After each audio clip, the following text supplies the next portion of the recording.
Entonces, un líder, una líder tiene que trabajar, aparte de su liderazgo, tiene que trabajar con herramientas de management que lo lleven a cumplir los objetivos planteados. Y esa visibilidad no la da solamente las habilidades de liderazgo, sino que el management te hace entrenarte también en cosas que hoy día están muy de moda. Design Thinking, Lean Startup, que son herramientas o metodologías que te van a permitir poder mejorar tu management dentro de tu equipo.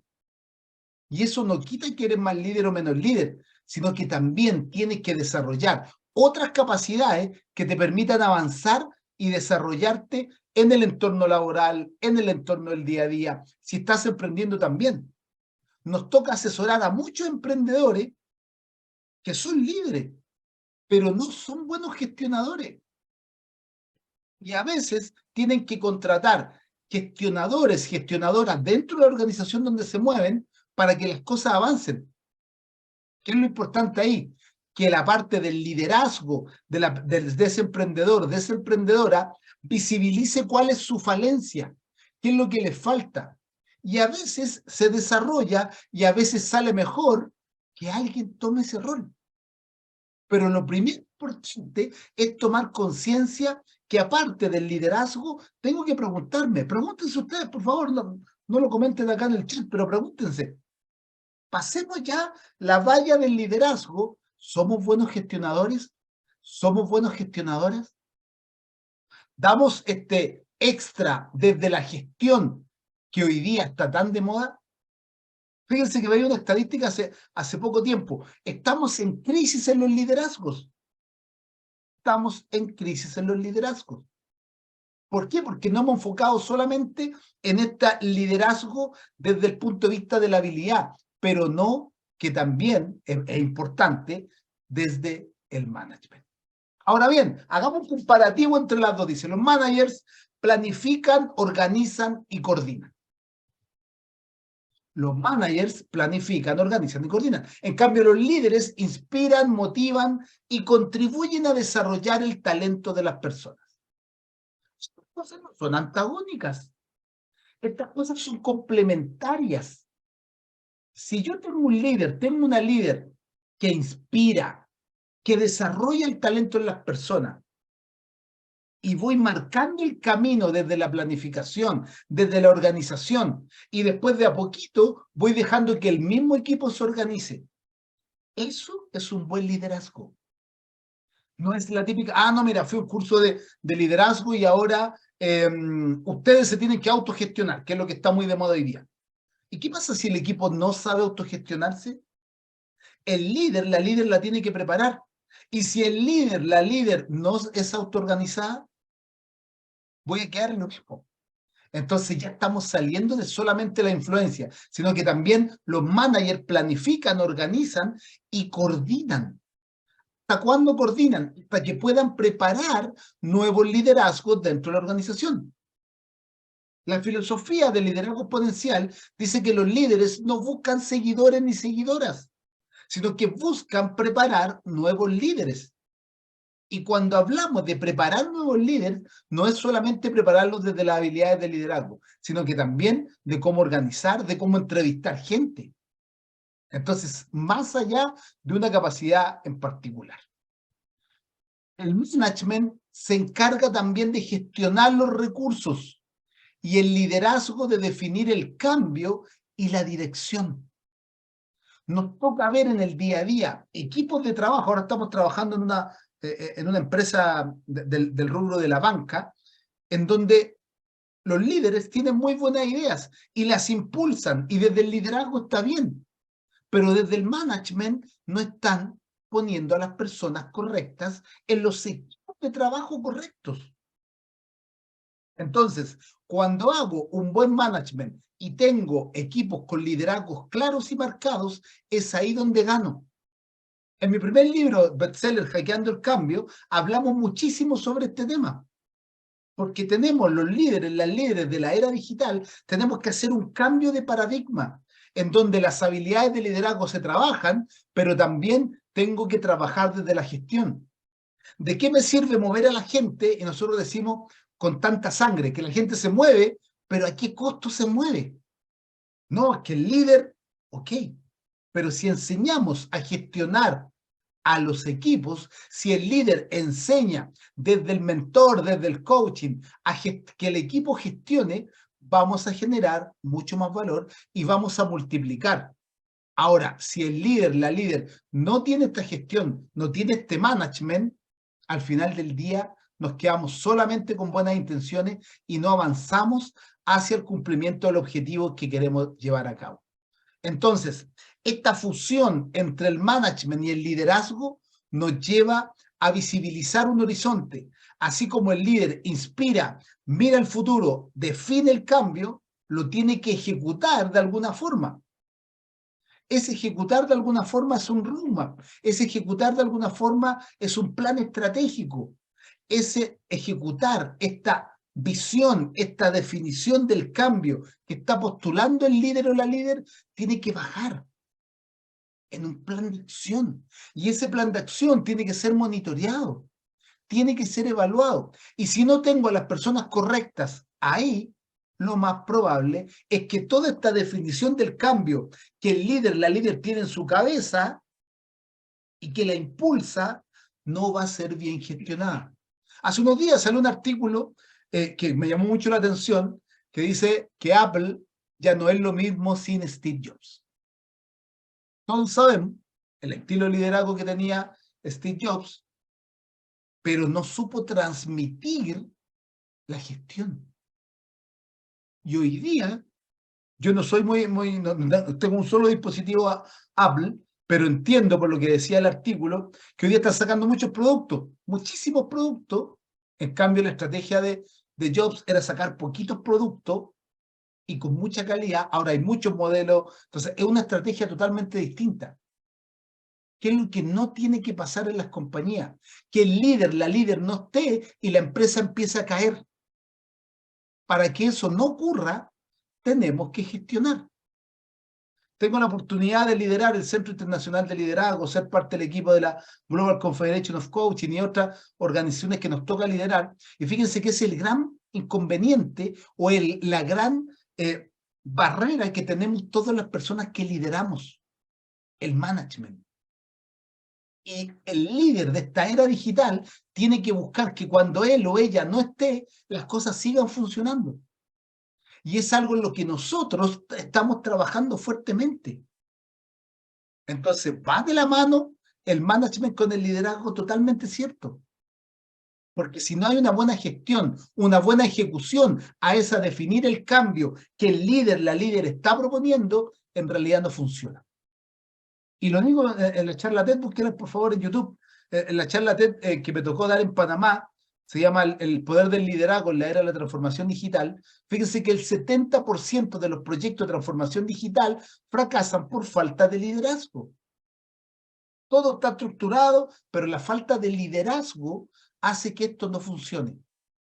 Entonces, la ecuación perfecta es management más liderazgo. No es solo liderazgo, ni tampoco es solo management, sino que es una unificación de ambos conceptos para llevarlos y ejecutarlos en una organización. Atención aquí, porque vamos a ver alguna diferencia entre el liderazgo y los gerentes o los management. Los líderes crean una visión, los gerentes crean metas.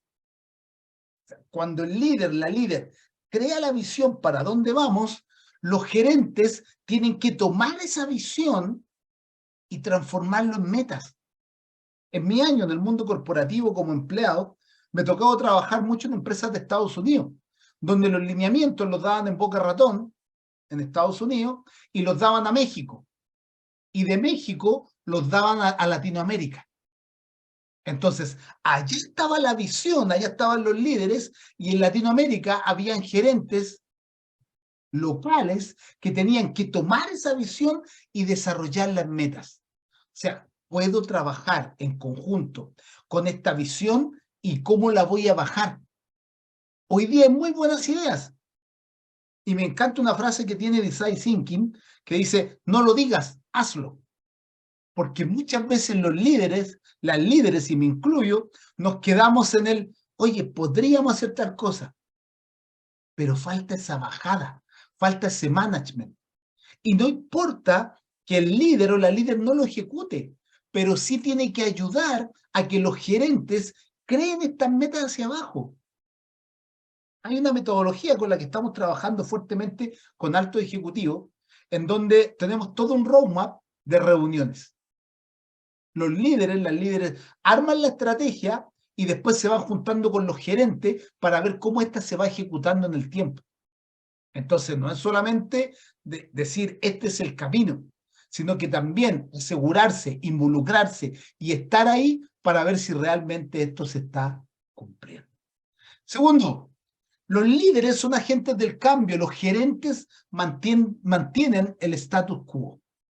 Si bien es cierto, el liderazgo te hace cambiar, te hace visibilizar, y como hablamos en una oportunidad también acá sobre los entornos VUCA o VICA en español, que eran los entornos, eran, atención con este, estoy cambiando el lenguaje, eran, porque ahora cambiaron, los entornos volátiles, inciertos, complejos y ambiguos, eso ya cambió.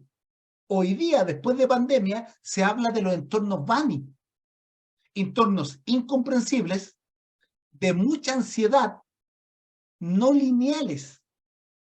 Entonces, si el líder, la líder, no está constantemente con los managers trabajando con ellos, ¿qué va a pasar con ellos? Se van a mantener en el status quo. El líder, la líder, así como la definición es influencia, tiene que impulsar, tiene que hacer mover y tiene que ver, oye, mira, este gerente o esta persona que yo tengo a cargo tiene esta capacidad, tiene esta otra capacidad, y lo voy poniendo en la medida de que voy desarrollando esta estrategia, esta visión y poner a las personas correctas. Muchas veces las compañías fracasan por no poner las personas correctas. Cuando ponemos las personas correctas y el líder se dedica a la visión y pone a las personas correctas para ejecutar esa visión, el éxito es asegurado. Pero si el líder, la líder, no pone a las personas correctas en las posiciones que hay que poner, eso va a traer problemas. Tercero, los líderes son únicos, los gerentes copian. ¿Qué copian? Siguen a su líder, ven lo que funcionó en otro lado. Entonces el líder ya no tiene la responsabilidad solamente de armar la visión, sino que también tiene esta visión de dejar un legado ahí. Y muchas veces pasa que los líderes no dan un paso al costado, no dan un paso al costado para ir preparando nuevas generaciones de líderes. Pero si yo tomo estos gerentes y ven cómo lo está haciendo el líder, la líder, van a empezar a copiar y van a empezar a aprender. No lo vean desde el punto de vista malo, véanlo desde el punto de vista de que la líder, en algún momento tienen que empezar a preparar la nueva generación de líderes. No sé si han tenido la oportunidad de ver la Teletón acá en Chile, que fue hace unos días atrás, una semana más o menos, en donde don Francisco, que es muy conocido, dijo que él ya iba a empezar a dar un paso al costado para que las nuevas generaciones empiecen a tomar los liderazgos. En marzo me tocó estar en Estados Unidos con John Maxwell y también definió otra persona que es el que va a llevar el liderazgo desde ahora en adelante en todas las compañías de John Maxwell.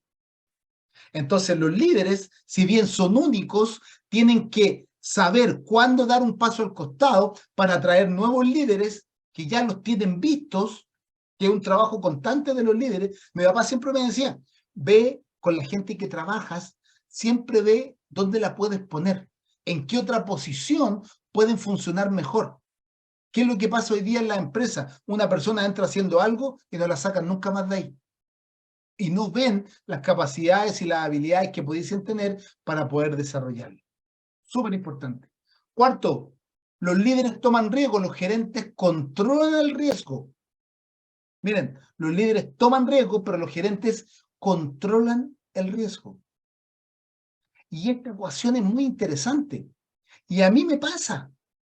como líder me gusta tomar mucho riesgo, pero a veces mi equipo también me dice, a ver, paremos un poco, no invertamos tanto acá, estamos haciendo mucho allá.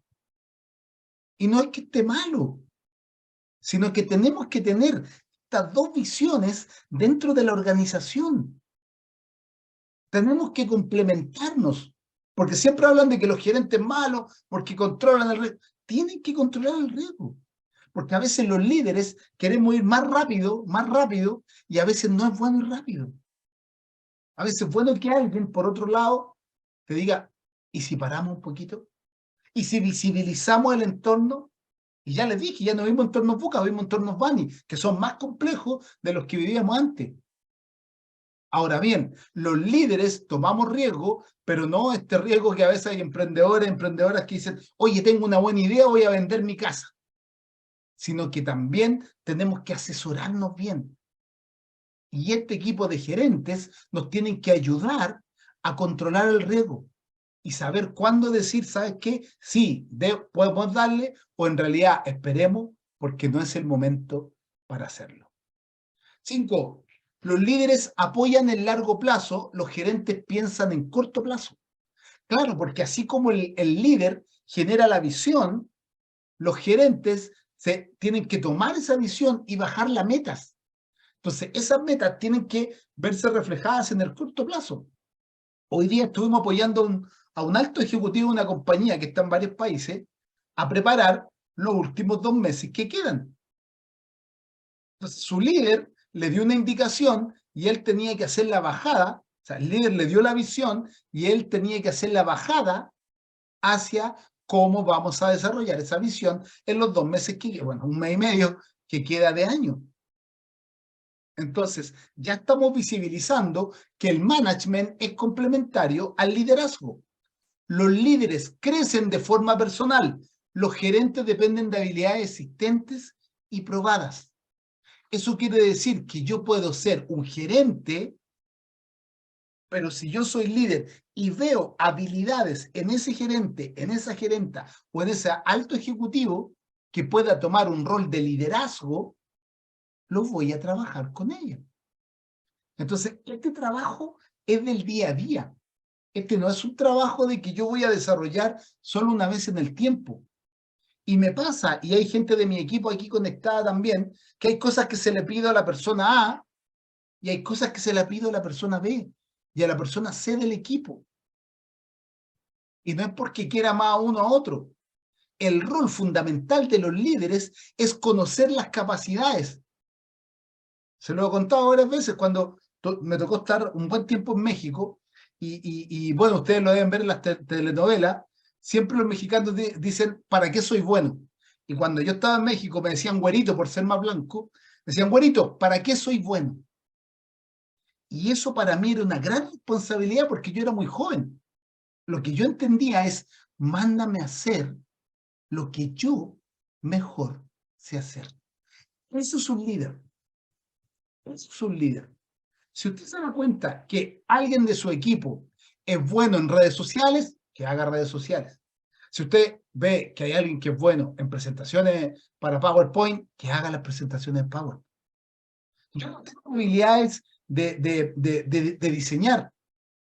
Tenemos en el equipo una persona que se dedica a diseñar y yo le hago en una hoja en blanco algún garabato, algún dibujito y después él va y me crea algo bonito. Yo le digo, yo te lo dejo en feo y tú lo haces bonito.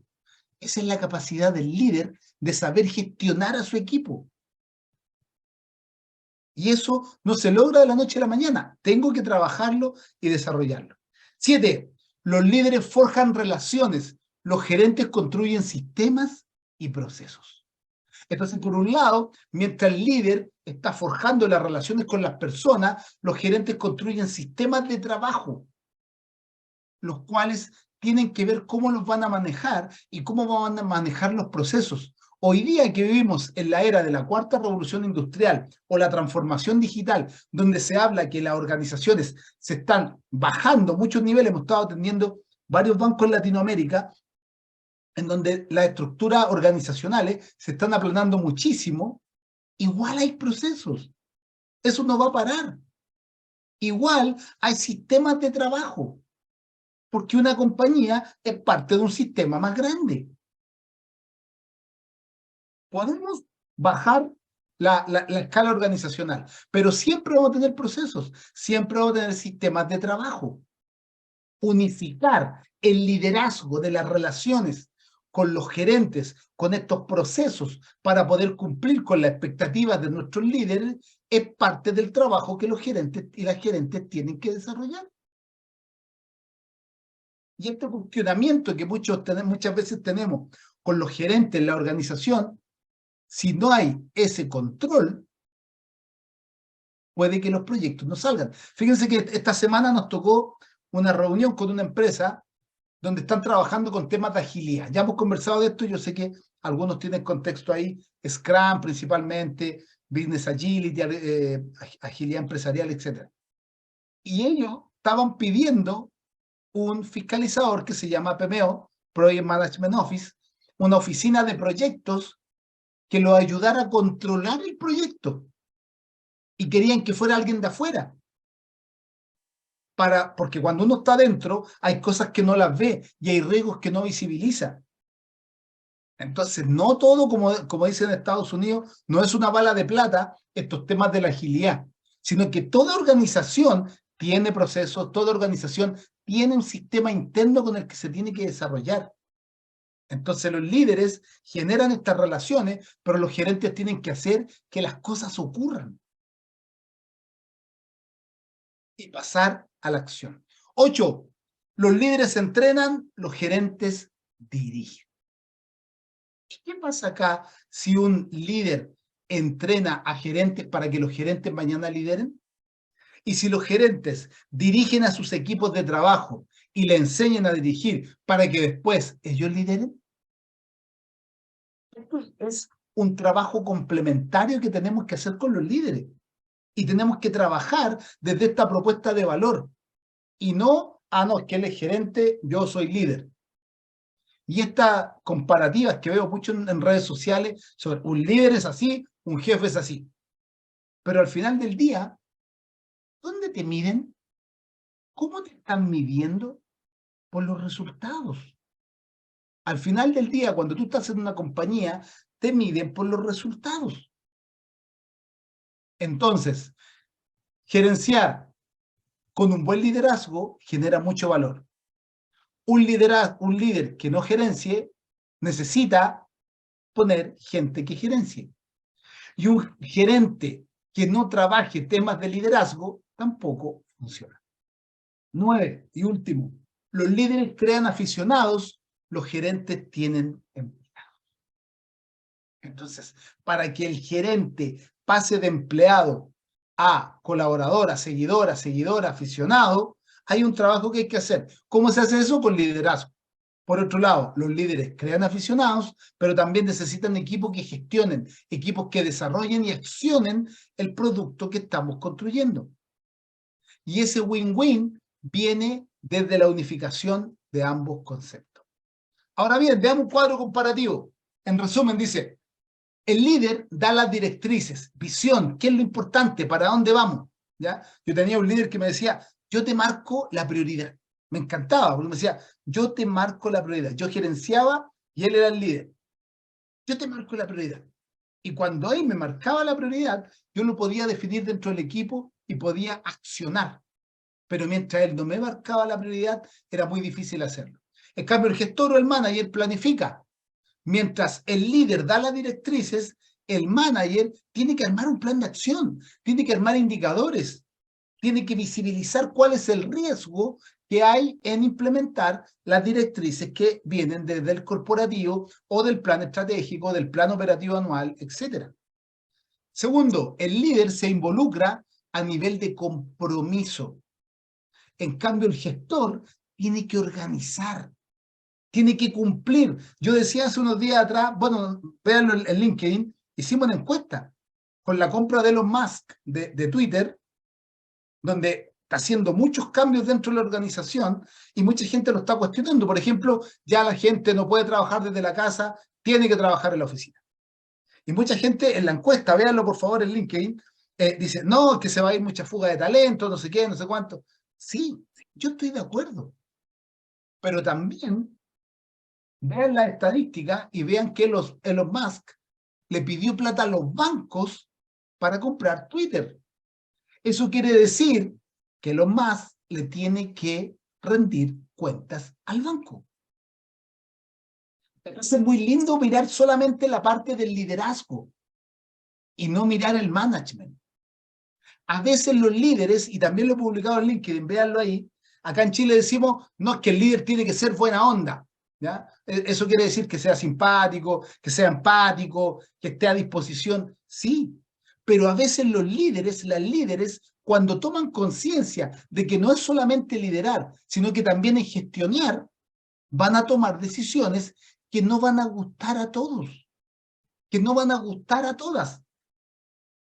Y a los que no les gusta la decisión, ¿qué van a decir? No es un buen líder. Pero es importante también, porque hoy día al líder lo vemos como Superman. Y no es así. Los líderes también somos seres humanos, también sentimos, también tenemos problemáticas. Y también a veces no queremos hacer cosas y las tenemos que hacer igual. Y desde ese contexto, cuando el líder toma conciencia de este management y que tiene que organizar equipos, es fundamental desarrollarlo. Tercero, el líder motiva y desarrolla el progreso y el crecimiento. En cambio, el gestor controla y estabilidad. Tiene que estabilizar al equipo. O sea, si una compañía está perdiendo dinero, va a tener que cambiar la estrategia. A mí me preocupa mucho la startup, me preocupa mucho la empresa unicornio, realmente rentabilizando. Y cuando escucho, oye, mira, una empresa startup levantó no sé cuántos millones de dólares de inversión. Ok, pero eso realmente está funcionando. ¿Realmente cuál es el retorno de la inversión? ¿Cuál es el retorno de la inversión? Liderar con management, vamos a tener un mejor flujo de valor y vamos a poder desarrollar mejores compañías, organizaciones más robustas. El promedio de compañías hoy día son de 17 años y antes eran de 40 años, de más años. Y hoy día las compañías están durando mucho menos. ¿Por qué? Porque nos quedamos con este gustito inicial, pero después eso se va bajando. Y si no gestionamos bien las compañías, lo más probable es que nos vamos fuera de mercado. Eso es lo que les traía hoy día. No sé si hay dudas, preguntas, comentarios. Sí, doctor, muchísimas gracias. Y por favor, si podría dejar de compartir, porque quiero compartir el perfil de nuestro panelista, el doctor Víctor Hugo Fernández Bedoya. Él es doctor en administración, maestro en administración de negocios, maestro en costos y presupuestos, presidente del Comité de Ética de Investigación de la Escuela de Administración, líder del Grupo de Investigación y Sostenibilidad, docente con registro RENACI, con más de 500 citas a la fecha, ¿no? Entonces, dejo de compartir y cedo la palabra, por favor, al doctor Víctor Hugo Fernández Bedoya, ¿sí? Que va a hacer los comentarios y las preguntas con respecto a la ponencia del doctor Marcelo Muñoz Rojas, que nos acompaña desde Chile. Muchas gracias, doctor Víctor Hugo. Ok, muchas gracias a usted, doctora Nancy Osejo. Buenas noches, profesores, doctor Marcelo Muñoz. Muy buena ponencia, en realidad lo felicito. Sí, Gracias. y me quedo con lo que usted dijo, ¿no? Que los líderes establecen una visión, ¿no? Y para ello tienen mucho soporte en su equipo, ¿no? Los guían y crean esta visión para alcanzar los objetivos. Pero por otro lado, los gerentes, ¿no? Son aquellos que buscan hacer realidad, ¿no? Estas ideas y trazar el camino y cumplirlo, básicamente, ¿no? Y justo durante su exposición, yo estuve recordando todos los jefes, todos los gerentes y todos los líderes con quienes he tenido la oportunidad de trabajar, ¿no? Desde que comencé a trabajar ahí a los 17 años, ¿no? Y recordaba, ¿no? Cómo a veces algunas personas que no tenían muchos estudios se convertían realmente en los líderes, se convertían en las personas que nos motivaban y nos daban a nosotros tareas que realizar, ¿no? Y ante ello, pues viene viene también una pregunta, ¿no? Que creo que ya la he escuchado varias veces seguramente, y acá la presenta también la señorita Flavia Catarina Flores, y esta es, ¿los líderes nacen o se hacen? ¿No? Es una pregunta bastante polémica, una pregunta que yo considero que se debe hacer en toda ponencia. ¿Cuál es su Sí, perspectiva, doctor? mira, es una pregunta totalmente de acuerdo, ¿ah? Sale siempre esta pregunta, sale muchísimo. Y fíjate que hay mucha investigación al respecto, pero yo te voy a responder un poco de lo que nosotros vivimos. Nosotros venimos trabajando en liderazgo exponencial, nuestra investigación lleva más de 4 años, hoy día funcionando. Es más, ahora nos vamos a Guatemala a recibir un reconocimiento por ello. Y fíjate que el líder, toda persona tiene habilidades, ¿bien? Unas más desarrolladas que otras. Bien. Ahora, ¿qué es lo que buscamos? Vamos a encontrar personas que sí tienen habilidades de liderazgo que vienen intrínsecas dentro de su ADN, ¿ya? Dentro de su chip, ¿bien? Pero por otro lado, vamos a encontrar personas que no las tienen y las van a tener que desarrollar en el camino. Decir que nacen o se hacen los líderes, en realidad es un trabajo constante, porque he visto, y te lo cuento con conocimiento causa, personas, muchachos jóvenes que tienen muchas habilidades de liderazgo, que nacen líderes, pero que en el tiempo las van dejando de lado. ¿Por qué? Porque no las siguen trabajando. Nosotros que hablamos de que el liderazgo es un proceso evolutivo incremental. Por ello, tener las habilidades de liderazgo, pero en el tiempo, si no las sigo desarrollando, si no las sigo trabajando, pueden quedar en segundo plano. Entonces, el líder nace o se hace, tenemos, para mi visión, de los dos sabores y del trabajo que hemos hecho nosotros durante años con mi equipo, tenemos estas dos visiones. Hay líderes que nacen y se van desarrollando y pueden perder esta capacidad de liderazgo si no la trabajan, y por otro lado, y lo he visto y me encanta, gente que no tiene habilidades de liderazgo y toma conciencia que no las tiene y las trabaja. Esa es mi visión respecto a eso. Sí, ok, muchas gracias. Sí, y bueno, a ver, otra pregunta, si es que me alcanza el tiempo rápidamente. Aquí en las tesis de la Universidad de César Vallejo se hacen muchos temas sobre liderazgo, coercitivo, transaccional, ¿no? Transformador, ¿no? Situacional, ¿no? De todo, ¿no? Y siempre veo que lo relacionan con lo que es la inteligencia emocional, que también es un tema, ¿no? bastante relevante en estos últimos años, ¿no? ¿Usted qué puede opinar sobre la inteligencia emocional? ¿Y cómo estaba con el liderazgo? Fíjate que es un tema que, tal como tú dices, hoy día es fundamental dentro de los líderes y algo que tenemos que desarrollar todo. O sea, hoy día vivimos en un mundo tan rápido que podemos estar muy bien, pasa alguna situación, cambia nuestro estado anímico y eso le puede afectar al equipo. Entonces, hoy día los líderes y las líderes tenemos que tomar, nosotros le decimos presencia presente, estar conectados con el momento. Y a veces no tenemos esta holgura de alguna situación incómoda que nos pasó y no podemos desarrollarla, y este trabajo de inteligencia emocional no lo tenemos desarrollado. Fíjate que nosotros en Liderazgo Exponencial hemos trabajado eso y le pedimos a los líderes que una de las características del liderazgo exponencial es que somos personas reflexivas. ¿Bien? Entonces, cuando nos encontramos frente a una problemática y tenemos conciencia de que no manejamos la inteligencia emocional como hay que manejarla, ponemos freno, nos detenemos, hacemos una pausa y luego retomamos. La inteligencia emocional en esta era es fundamental. Y ojo, no solo para los líderes, sino que para también la gente que está en un equipo de trabajo, para la familia, todo.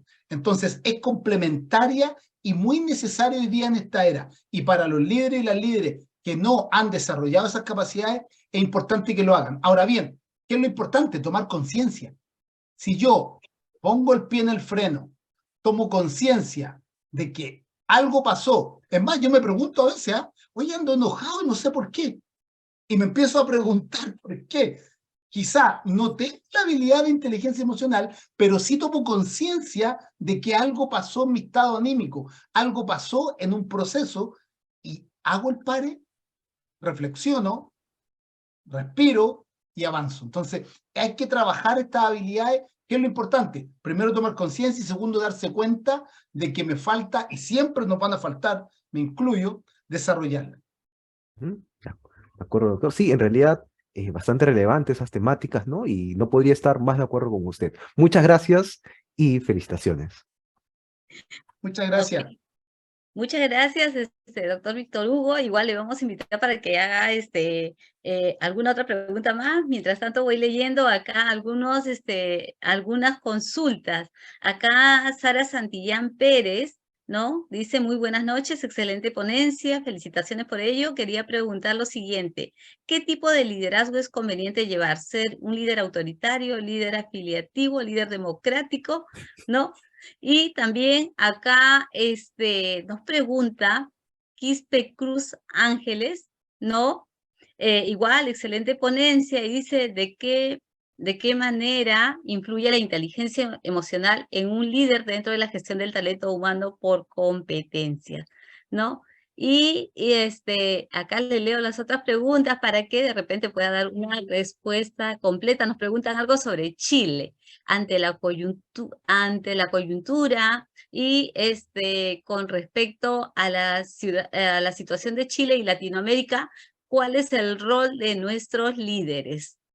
Y finalmente, en Latinoamérica, ¿nos hacen falta más líderes o gerentes? Eso nos pregunta José Luis Israel Castro. Muchas gracias. A ver si puede. Qué lindo. Fíjate que es interesante las preguntas que hacen. Primero, me gusta esta pregunta de que cuál liderazgo ejercer, ¿ya? Liderazgo autoritario, transaccional, transformacional, etc. Y fíjate que estamos hoy día trabajando en una empresa con un cliente que el gerente general me decía, Marcelo, en pandemia yo tuve que tomar acción y tuve que tomar un liderazgo autoritario porque nadie se estaba moviendo. Entonces, atención con esto, porque es muy relevante este tema. El líder, la líder va tomando distintas formas de liderar dependiendo de lo que esté pasando en el entorno externo. Por eso nosotros, Liderazgo Potencial, iniciamos a los líderes primero en el entorno externo. Porque no es lo mismo liderar una empresa de seguridad, un banco, una universidad, y tampoco es lo mismo hacerlo en Latinoamérica que en Estados Unidos, que en Europa. El mismo Chile con Perú, con Bolivia, con Argentina. No es lo mismo. Entonces, más allá de definir un tipo de liderazgo, mi recomendación es, primero, el entorno. ¿En qué entorno te estás moviendo? Si es un entorno de no tanta incertidumbre, vas a tomar un estilo de liderazgo. Si es de mucha incertidumbre, otro estilo de liderazgo. Si una industria, por ejemplo, el ejército, ahí hay un tipo de liderazgo jerarquizado y hay que desarrollarlo. Entonces, más allá de definir cuál liderazgo tomo yo o qué bandera del liderazgo tomo yo, es contextualizarnos. Por eso en Liderazgo Exponencial hablamos de la contextualización del liderazgo en la era digital. O sea, todos estos liderazgos que nombró el colega, la colega que comentó, si bien es cierto, vienen de mucho tiempo, hoy día hay que enfocarlo en lo digital. Y lo segundo que quiero contar, para no quitar tanto tiempo, es el tema del liderazgo en Latinoamérica, ¿ya? Hay un tema de liderazgo, estamos en escasez de líderes. Y vean por favor el LinkedIn para la persona que preguntó. Yo hice una encuesta hace poco de Nayib Bukele. Nayib Bukele hoy día tiene más creo que del 70% de aprobación en su país. Pero muchos gobiernos lo están acusando de autoritario. ¿Bien? Entonces yo publiqué y pregunté, ¿qué dice la gente? ¿Nayib Bukele es un líder innato o es un líder autoritario? Y mucha gente decía, las cosas que ha hecho en el país, ha bajado la delincuencia en no sé cuántos %. Entonces, ¿dónde está esa sutileza del liderazgo? En la acción, en el roadmap, en lo que han ejecutado. Hoy día en Latinoamérica faltan liderazgos. Y como la otra pregunta que hablaba, ¿necesitamos líderes o gestionadores? Necesitamos líderes que tengan buenos gestionadores. Porque fíjense todo lo que prometen todos los políticos en todo el mundo y no lo ejecutan. ¿Por qué no lo ejecutan? Porque faltan gestionadores. El líder tiene la visión desde acá arriba, pero necesita equipos que realmente ejecuten los roadmaps que ellos mismos están planeando. Eso, Nancy.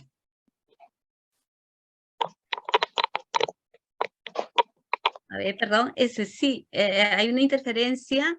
A ver, un momentito, por favor. Sí, pedimos al maestro Saya, por favor, si pudiera desactivar su audio un momentito. A ver, vamos, perdón. Compartir pantalla. Sí. Doctor Víctor Hugo Fernández Bedoya, pediría a usted, por favor, que en representación de la Escuela de Administración pueda hacer entrega del certificado y dar el agradecimiento correspondiente Ujú. por tan magnífica intervención del doctor Marcelo Muñoz Rojas. Claro, con mucho gusto y con mucho honor. A ver, ok. Quinto Congreso Internacional Trending Topics of Management de Administración Campus Los Olivos.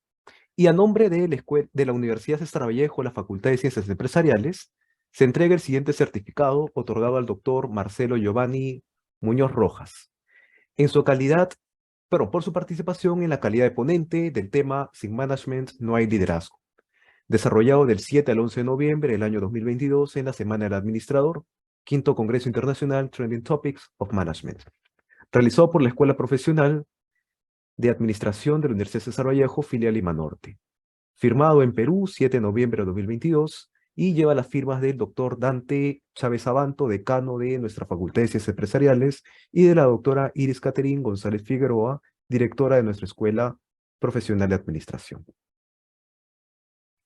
Muchas gracias, doctor gracias. Víctor Hugo. Ay, sí, quería cederle la palabra justamente al doctor Marcelo Muñoz para que pueda dar sus palabras de despedida. ¿Sí? Muchísimas gracias. Bueno, un gusto siempre de estar con ustedes, lo que necesiten a disposición. Me encanta esta instancia porque podemos juntar a los alumnos con lo que está pasando hoy día en el mundo empresarial. Y hoy día en Latinoamérica, y lo que decimos siempre nosotros, Latinoamérica tiene mucho potencial, mucho que decir. Tenemos mucho para hacer. Así que muchas gracias por esta experiencia y lo que necesiten me pongo a disposición tanto yo como todo el equipo del Centro Internacional de Liderazgo y de Liderazgo Exponencial. Ok, muchísimas gracias, doctor Rojas, y lo invitamos también a que nos acompañe. Tenemos aquí a nuestro siguiente ponente que está en la línea de finanzas, que es el magíster Nicolás Miguel Saya. Entonces, muchas gracias a usted, esperamos tenerlo en próximos eventos. Muchísimas gracias. Permítame, sí, voy a ahora sí compartir el perfil. Un momentito, por favor.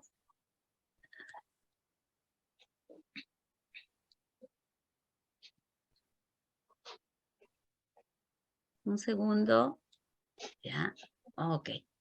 Son temas de tecnología que demora a veces en abrir. Ok, entonces ahora sí, permítame presentar por favor al magíster Nicolás Miguel Saya. Él nos acompaña desde Argentina. Ahorita se encuentra de viaje en Brasil, pero él viene representando a la Universidad de Morón de Argentina. El magíster Nicolás Miguel Saya es jefe del sector público del Banco Patagonia. Tiene experiencia en la vinculación de distintas entidades, ya sean del orden público o privado, a la banca financiera, desarrollando un negocio sostenible que genere valor para el cliente, logrando un cross-selling adecuado que permita su óptima rentabilización.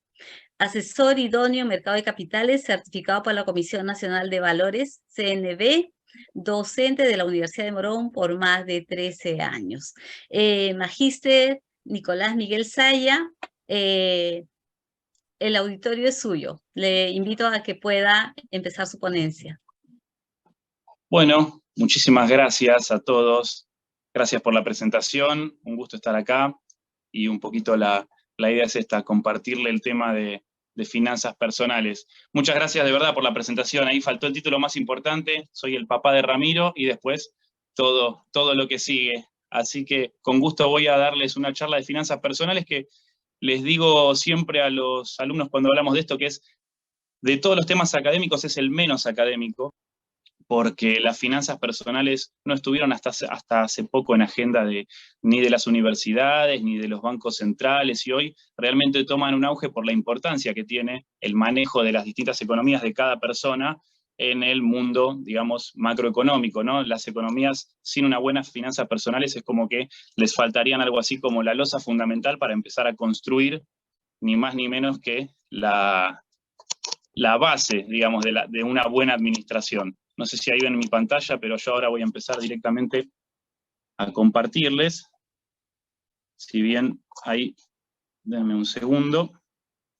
Vamos a iniciar video. ¿Ustedes todos ven bien?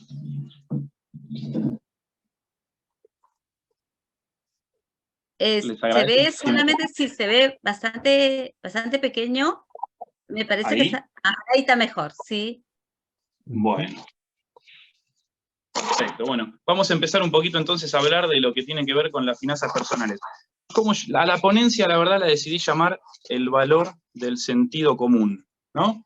Porque en definitiva las finanzas personales tienen el mayor componente centrado en lo que tiene que ver el sentido común.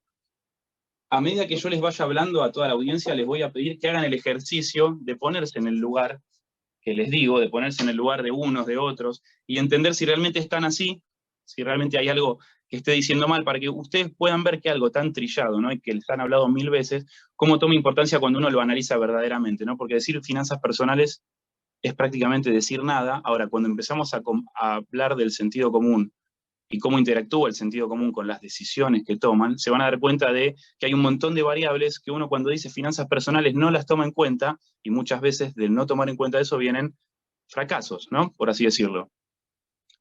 Voy a empezar con un meme muy conocido en Argentina, espero que en Latinoamérica, en Perú por lo menos también lo sea, que habla de algo muy chistoso, ¿no? Dice, mi abuelo a los 25 años, yo a los 25 años, ¿no?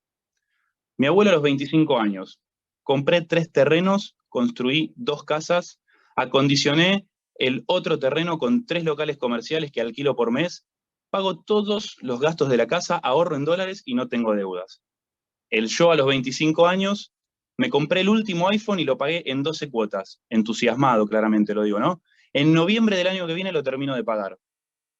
Parece como un disparador gracioso, no sé si es real o no en cada caso, pero hay una diferencia generacional, ¿no? Cuando uno habla de sus abuelos, habla de un patrimonio, habla de un destino a los gastos puntual y habla de cómo están capitalizados. Y cuando uno habla del yo a los 25 años, habla de algo totalmente distinto. Estamos hablando de mismas personas, misma brecha generacional, misma edad, distintos contextos, ¿no? Por eso también, a lo largo de la presentación, los voy a invitar a entender en qué contexto estamos, porque para entender a las finanzas personales hay que contextualizar dónde estamos nosotros parados y qué grado de influencia hay sobre nosotros de los distintos jugadores de la economía.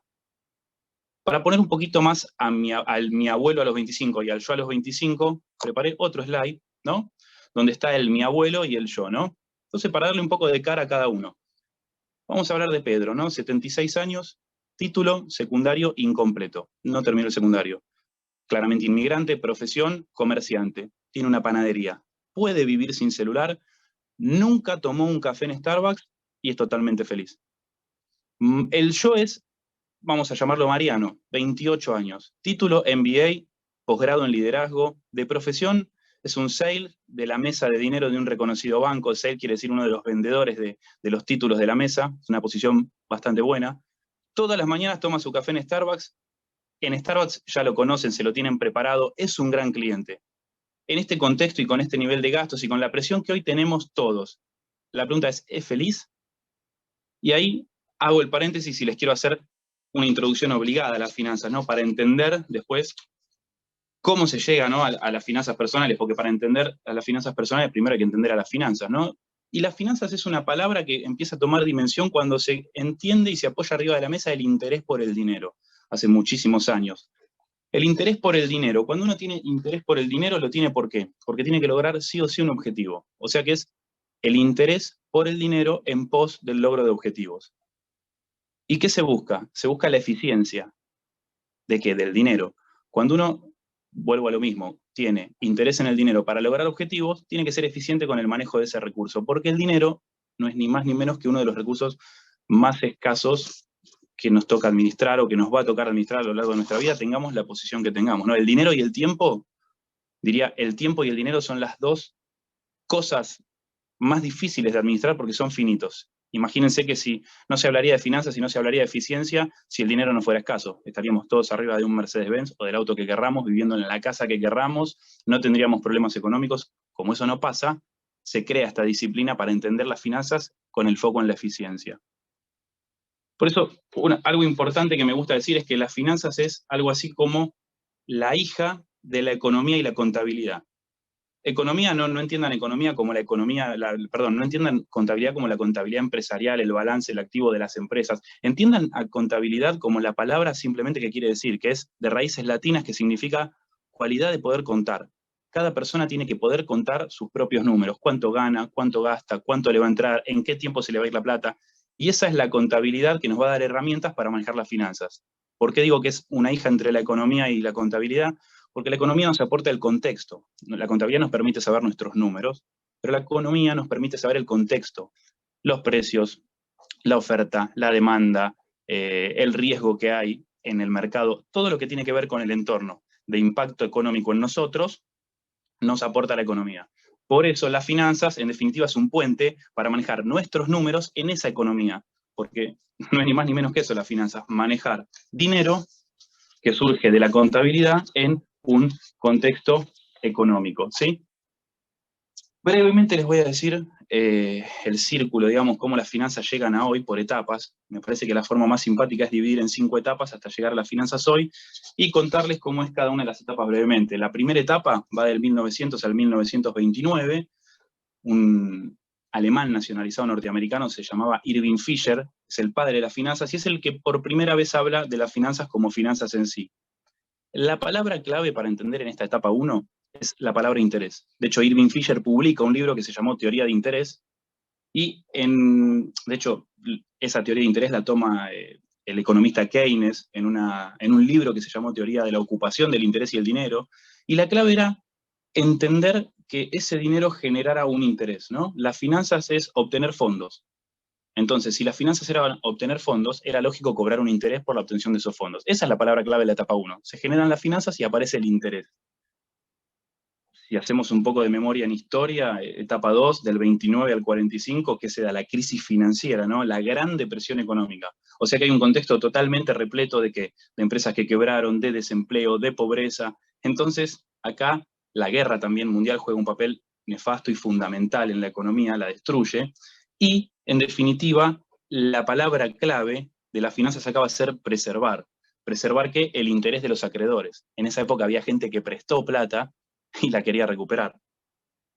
Después viene la etapa 3, que va del 45 al 75, y es conocida como la prosperidad económica mundial, ¿no? Aparecen jugadores muy importantes en esa etapa, como el Citibank, JP Morgan, o sea, tenemos hitos, digamos, en esa época de actividad financiera, propiamente dicha, en sí surge la actividad financiera, por así decirlo. Y ahí el objetivo de las finanzas era el de optimizar las inversiones, ¿no?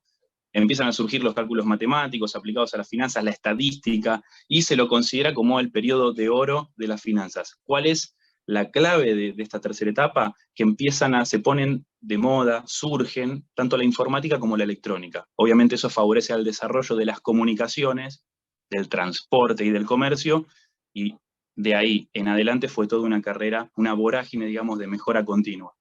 Esa fue la etapa de oro. Después está la etapa 4, que obviamente va del 75 al 90, y no sé si la recuerdan como la famosa crisis del petróleo. Entonces, la crisis del petróleo, si lo tengo que resumir, ¿qué hizo? Cambió la matriz de costos de todas las industrias de una forma severa, ¿sí? Obviamente aumentaron los costos y aumentó todo. Entonces, la palabra clave para entender las finanzas acá es la optimización de la relación entre el riesgo y la rentabilidad. Las finanzas en la etapa 4 tenían que mantener un equilibrio y decir, bueno, si prestamos, hay que entender el riesgo de a quién le prestamos y a qué rentabilidad. O sea, pasa de ser simplemente el interés a ser, en la etapa 1 era interés, en la etapa 4 es al mejor interés. Porque a lo mejor en la etapa 1 el que me dejaba un interés, hoy es más riesgoso, y tengo uno que me deja un interés por ahí menor, pero con menor riesgo, o por ahí decido yo prestarle a un mayor interés y asumir un mayor riesgo. Entonces, acá en la etapa 4 se pone de moda la relación riesgo-rentabilidad. Obviamente del 90 en adelante, es lo que conocemos como la etapa moderna. Obviamente falta mucho por escribir todavía y en algún momento habría que darle un corte y empezar con la etapa sexta, pero en definitiva es del 90 en adelante lo que se conoce como las finanzas modernas, ¿sí? Y acá la palabra clave es, ¿qué buscan las finanzas? Generar valor. Lo que más se caracterizó en esta etapa, o se está caracterizando, es nuevos esquemas de inversión, nuevos esquemas de apalancamiento financiero, crean distintos tipos de activos, activos subyacentes, activos tóxicos. Hay un montón, se abre el mercado de valores de una manera increíble y de hecho ya las finanzas hoy en día podemos decir que son como una letra Y. Por un lado, antes eran un apoyo de la economía y hoy las finanzas tienen vida propia. Hay gente que en vez de invertir en activos físicos, generar empleo y demás, netamente invierte con fines especulativos en un papel, apelando a que en un año valga más, ¿no? Entonces estamos entrando en la época evolucionada y las finanzas propiamente dichas. ¿Qué tipos de finanzas hay? Personales y hogareñas, que es de lo que vamos a hablar ahora. Obviamente hay internacionales, hay públicas y hay corporativas, ¿no? Internacionales son la forma de manejarse económicamente entre distintas naciones, por así decirlo. Las finanzas públicas no es ni más ni menos que aquellas que necesita el Estado para sobrevivir, para crecer, para desarrollarse. Y las corporativas, ¿no? Que es ni más ni menos que las finanzas son algo así en las empresas como la sangre que hace que todo ese organismo corporativo esté vivo. Vamos a adentrarnos de lleno en lo que es finanzas personales, ¿no? Quiero destacar 3 componentes claves, son como el Padre, Hijo y el Espíritu Santo, que son el ingreso, el gasto y el ahorro. El ingreso, el gasto y el ahorro son los componentes claves de las finanzas personales. Va a aparecer un cuarto componente más adelante que se los voy a nombrar, que es el presupuesto. Pero ahora me quiero detener en estos porque son la base de las finanzas personales. Obviamente hago un parate y digo, ¿las finanzas personales qué son? O sea, ¿hacia dónde va encaminado el término? No es ni más ni menos que la gestión de los ingresos de cada uno de ustedes versus los gastos. Es la capacidad de entender cuánta capacidad de pago tienen para adquirir productos o consumir servicios en función de los ingresos que cada uno tiene. Por eso vuelvo a usar la frase sentido común, que es como llamé a la ponencia, porque juega un papel fundamental en las finanzas personales. Hay factores como los aspiracionales, que hay que entender a la hora de entender nuestras finanzas personales, sacrificios que estamos dispuestos a hacer, la educación financiera que tenemos, y si no la tenemos, buscarla, manejar las prioridades, los estilos de vida, ¿no? Siempre está el estilo de vida real, que le digo, me gusta decir, versus el deseado. Todos queremos una vida como la de Cristiano Ronaldo, pero hay que acomodarse a la vida real. O llegar al intermedio mayor posible sin la necesidad de endeudarse con temas innecesarios, ¿no? Como mucha gente lo hace. Puse sentido común y voy a hacer un parate y me voy a ir a otra slide. Parece una pavada y que no tiene nada que ver, pero para mí tiene muchísimo que ver, que es la definición del sentido común. Y les voy a leer en voz alta la segunda, ¿no? El sentido común es la capacidad de discernimiento que tiene todo ser humano que le permite tomar decisiones coherentes, basadas en la razón. Puede elegir la decisión más correcta. Facilísima parece. Vuelvo y les pregunto a cualquiera de la audiencia que se haga el ejercicio de pensar. Las últimas compras, cada uno piense cuál es la última compra, el último gasto que hizo representativo. Y pregúntese si realmente fue coherente. Y cuando digo coherente ¿lo necesitaban? Cuando hable de gastos y lo dividen, los gastos por necesidad y gastos por deseo, se va a entender un poco más el concepto. Pero realmente pregúntense. Yo, por ejemplo, les voy a decir que la última compra que hice no fue un gasto vital. Se podría haber evitado totalmente. Entonces, me preguntan a mí, digo, ¿tuve sentido común? No sé si tomé la decisión coherente. Para mí la decisión no fue coherente, pero bueno, fue una compra por impulso. Bueno, el manejo de estas aristas hacen a la economía personal, hace a las finanzas personales. Vamos a hacer un poquito de conceptos sobre cada una, ¿no? Vamos a hablar de lo que son los ingresos. Yo ahí separé ingresos en ingresos pasivos y en ingresos activos, ¿no? Ingresos pasivos, en definitiva, es aquel que no requiere ni tiempo ni esfuerzo, ¿no? Es un ingreso que a ustedes no les afecta en el más mínimo esfuerzo ni les requiere del más mínimo tiempo, ¿sí?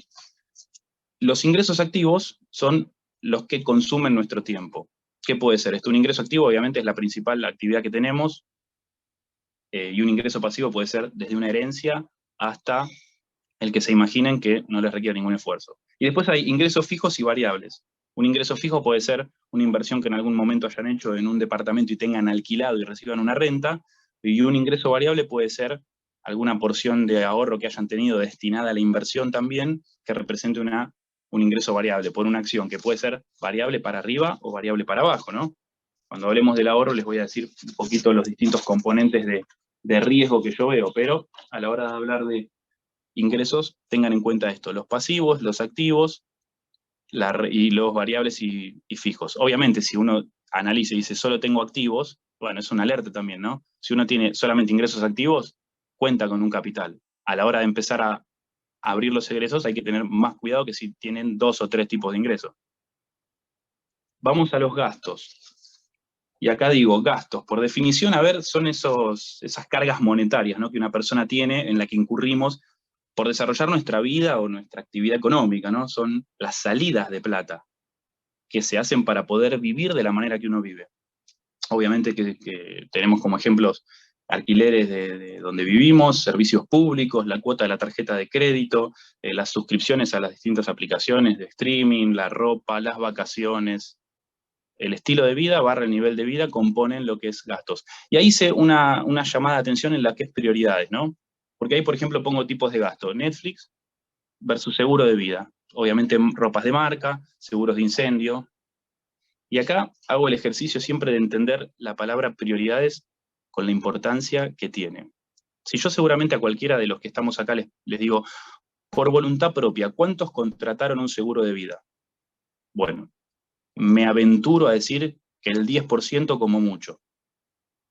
Ahora, si pregunto, por voluntad propia, ¿cuántos contrataron Netflix? Y ahí también me aventuro a decir que por lo menos el 80% lo tiene. No sé si decir el 95% lo tuvo, pero hoy el 80% digo lo tiene. Capaz que el que ya lo tuvo lo dejó de tener porque hasta le pareció fuera de moda ya, pero el 80% para mí lo tiene. Vuelvo a las prioridades, ¿no? Yo particularmente tengo un hijo y si tengo seguro de vida contratado, un parate, ¿no? Un paréntesis. Un seguro de vida en Argentina, básico, vale lo mismo que Netflix, ¿no? Entonces, ¿cómo es el manejo de las prioridades? Hagamos de cuenta que a mí me pasa algo. Por tener un seguro de vida, aseguro la educación de mi hijo en materia económica. Por tener Netflix, lo máximo que le puedo asegurar es que vea las 6 temporadas de Vikingos, por ejemplo. O sea, pero en el universo de la población, vuelvo a lo mismo, el 10% contrata por motus propio un seguro de vida, el 80% Netflix. Entonces ahí es donde digo, el primer alerta que uno tiene que hacer es con los gastos, cómo manejamos las prioridades. Ni más ni menos que eso. Una breve diferencia que quiero hacer en gasto, ¿no? Si sale dinero, siempre es egreso, pero no todo egreso es gasto. Después voy a seguir por el camino de los gastos, pero quiero aclarar que cuando se egresa dinero, puede ser gasto, como también puede ser inversión, por ejemplo. No es gasto una inversión, sí es egreso. Simplemente les pongo 3 factores claves a tener en cuenta para identificar una inversión, ¿no? La inversión que tiene una rentabilidad, tiene una incertidumbre y tiene una línea de tiempo. Cuando ustedes destinan plata, hacen un egreso, obviamente directamente están sacando plata del ingreso y la están llevando hasta la parte del ahorro.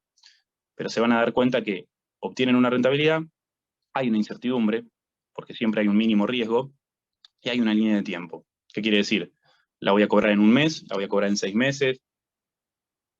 Una cosa es un plazo fijo, otra cosa es un bono, otra cosa es una obligación negociable.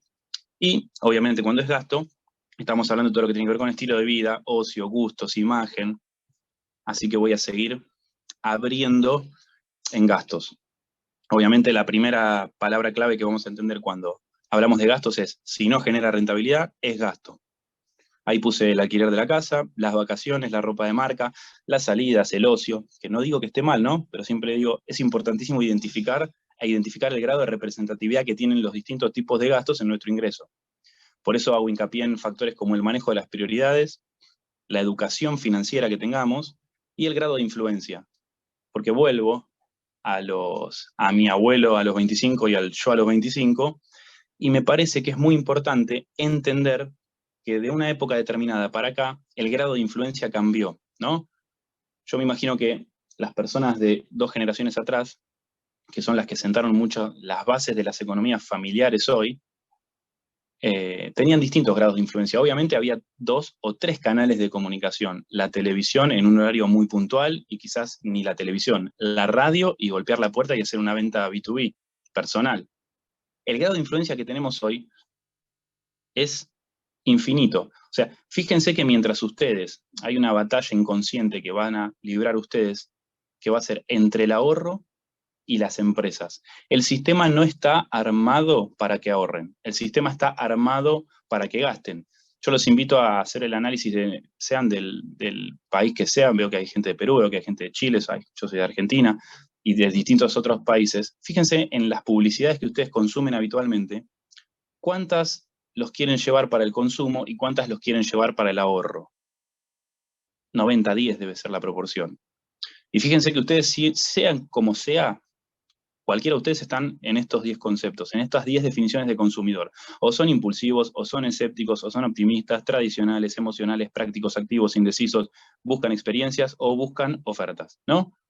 Mientras ustedes buscan mejorar su capacidad de ahorro, las empresas de los productos y los servicios buscan lo contrario y tienen una estrategia para cada perfil de consumidor. O sea que claramente hay gente que piensa cómo hacernos gastar la plata. Cuando uno va a un supermercado no es casualidad que la leche esté en el fondo de todo y uno tenga que cruzar innumerables góndolas con cosas que dicen, uy, mira qué bueno que está, uy, mira qué bueno que está. Y ahí como que a uno se le pegan cosas en la mano. Bueno, por eso siempre digo que el manejo de las prioridades y el manejo del sentido común a la hora del gasto es fundamental, porque el sistema atenta contra el ahorro. No me canso de decirlo y no me canso de querer instalarlo, porque en definitiva, si no, no estaríamos hablando de esto, y en sí, el recurso más escaso, al ser el dinero, es crítico el buen manejo del mismo, ¿no?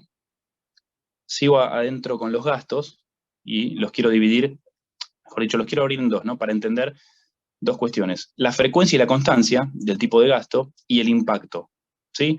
Cuando hablamos del impacto de los gastos, hablamos del porcentaje de participación que tienen los gastos sobre el ingreso total de cada uno, ¿no? Sobre el ingreso de ustedes. Y cuando hablamos de la frecuencia o la constancia, es donde les voy a presentar los distintos tipos de gastos, ¿no? Que son los fijos, los variables, los esporádicos y los imprevistos. ¿Ven? Por ejemplo, gastos fijos.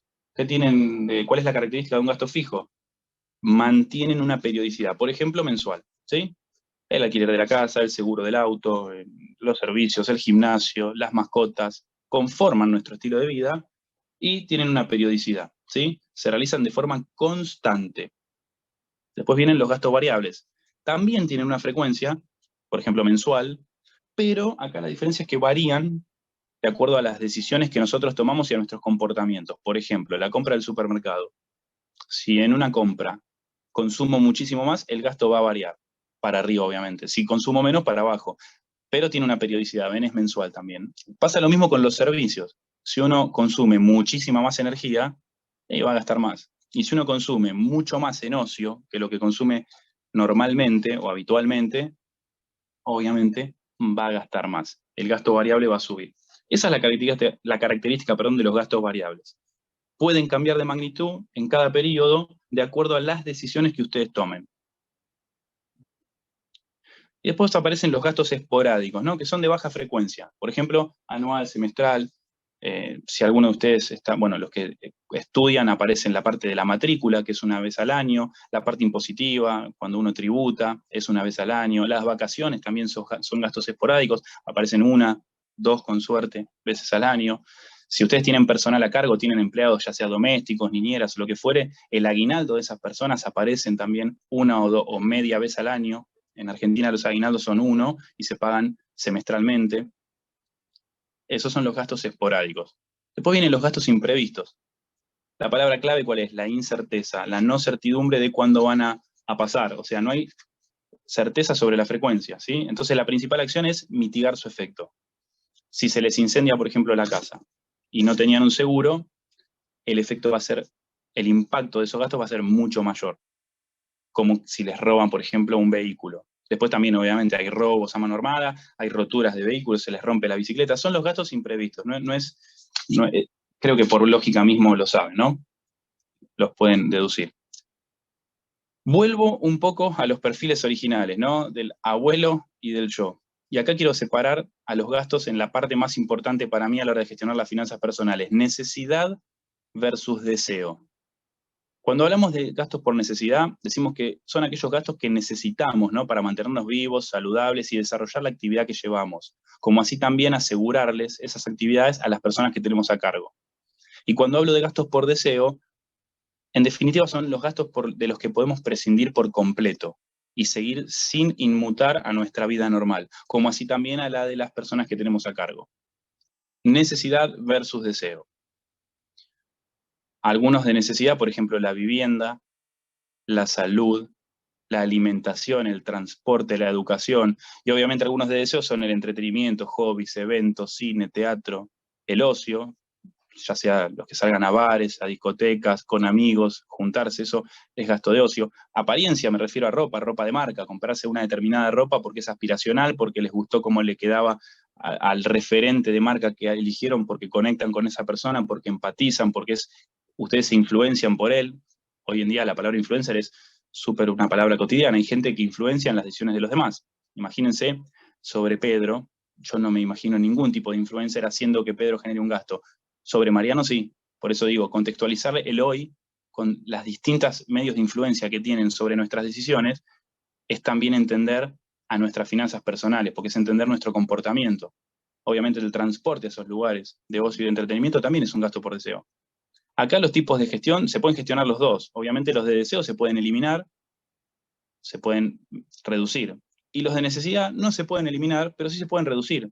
A veces hay que entender, cuando hay que ajustarse, cuando hay que cambiar un objetivo de ahorro y hacerlo más ambicioso, se puede empezar a gestionar, hacer la gestión de reducir. Por ahí la vivienda es más complejo, por ahí la salud es más complejo, la alimentación a veces sí, a veces no, pero el transporte, si están acostumbrados a ir al trabajo en auto, o están acostumbrados a ir a la universidad en auto, hay opciones como los medios de transporte públicos, bicicletas, caminando, depende de las distancias. Lo mismo con la educación.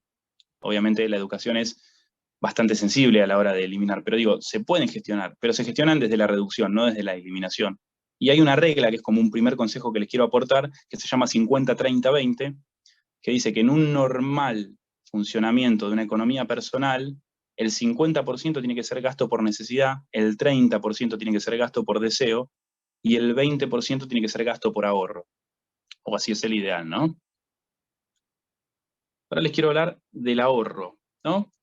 Ahorro no es ni más ni menos que el dinero que ingresa, y es la porción, perdón, del dinero que ingresa es la porción que no se gasta. O sea, de la plata que tenemos, lo que no se gasta es ahorro.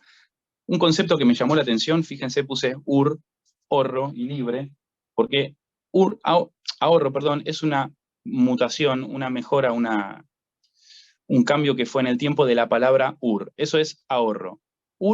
Era la unidad, o sea, se decía ahorré en a los esclavos cuando ahorraban para su libertad. O sea que podemos decir tranquilamente que ahorro es sinónimo de libertad. Y es una realidad. Fíjense acá, por ejemplo, estadísticas que les puse del Banco Central de la Nación Argentina, ¿no? Que dice que 7 de cada 10 jóvenes ahorran. Ahora, solo el 17% de los jóvenes que ahorran, obviamente, logran alcanzar los objetivos de ahorro. Y eso para mí es preocupante, muy preocupante. Porque que una persona se ponga un objetivo de ahorro y no lo pueda alcanzar en su juventud, habla de una economía a futuro realmente en problemas. Realmente en problemas. De hecho, por eso digo que antes, hasta hace un tiempo, las economías personales no estaban en agenda de nadie, y de hoy, de hecho, estamos dando una charla de eso, de finanzas personales. Seguimos un poco con la palabra ahorro, ¿no? Y cómo gestionarlo.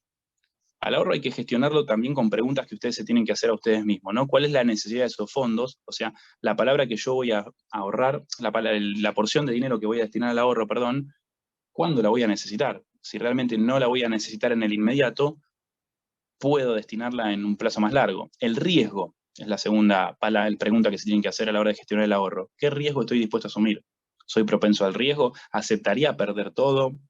¿Aceptaría perder un porcentaje alto? El conocimiento financiero, obviamente, que tienen, es lo primero que tienen que entender. Si pueden formarse o pueden escapar a distintas necesidades, a distintos instrumentos de inversión. La verdad, invertir en algo que uno no sabe, por más que esté de moda, cuando fue el tema de Bitcoin, 2, 3 personas referentes del mundo dijeron que iba para ese lado, muchísima gente fue sin conocerlo de fondo. No digo que esté mal ni que esté bien, pero digo, conocer nuestras limitaciones hace también tomar mejores decisiones. Y diversificación, ¿no? Nunca ahorren todo en un mismo instrumento. Si van a comprar todo en acciones de una empresa, mi recomendación es, o mi consejo es, miren que si la empresa se destruyen sus ahorros por completo. Siempre es diversificar, ¿no? Y en distintos instrumentos, más volátiles, menos volátiles. Si pongo un poco en plazo fijo, si ahorro un poco en moneda dura como el dólar, si pongo un poco en acciones. Mientras más diversificación tengan, menos daño le va a hacer que uno de esos instrumentos se deteriore. Ahí puse una palabra que a mí me gusta decir, que es ahorro de adelante para atrás y ahorro de ahora en adelante y ahorro de adelante para atrás. Con esto quiero decir, el ahorro de ahora en adelante es una forma de ahorrar y es ir sobre la base proyectada, ¿no? Ahora vamos a hablar de un cuarto componente, más allá del ingreso, egreso y ahorro, que es el presupuesto, que es muy importante. Y de eso se trata, ¿no? A la hora de hacer el presupuesto de cada uno del ahorro, es el de ahora en adelante. Yo me fijo una meta y voy ahorrando. Eso es de ahora en adelante. Ahora, ahorrar de adelante para atrás, lo veo como algo súper interesante siempre. Digo, si ustedes hoy se apalancan y toman un préstamo, toman el 100% de ese capital que le prestó el banco o la financiera o quien fuere, y lo invierten en moneda dura, lo ponen en dólares, lo ponen en un instrumento súper seguro, en un bono del Estado, lo que fuere, y después esas cuotas de amortización en adelante las van pagando, no me parece una locura, siempre analizando el componente de interés que les termine saliendo ese préstamo en el total versus la ganancia que obtuvieron por tener la plata en el momento cero, también es una forma de ahorrar. A veces uno dice, ¿vas a tomar un préstamo para qué?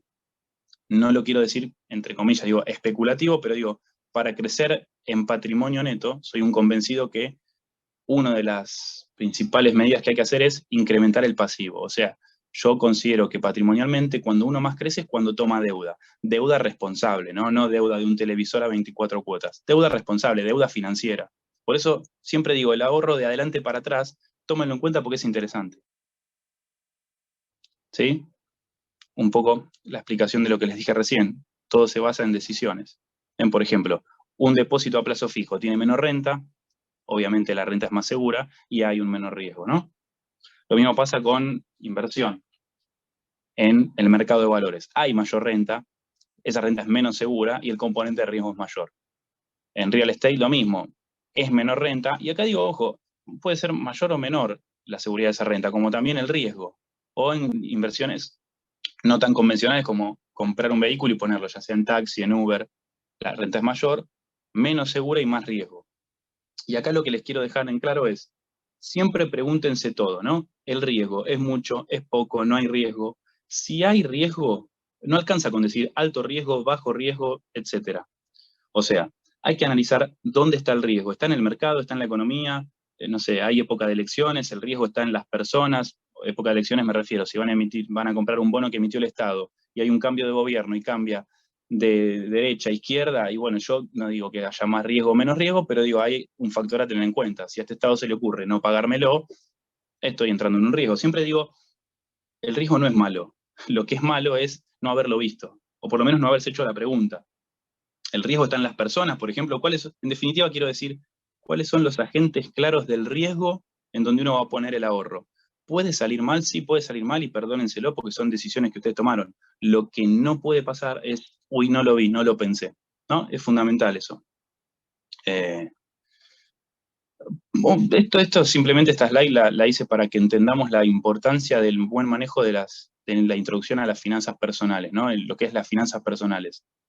Fíjense que el mal manejo de las finanzas personales, en definitiva, hace personas más pobres. Y el buen manejo de las finanzas personales hace personas con más dinero disponible.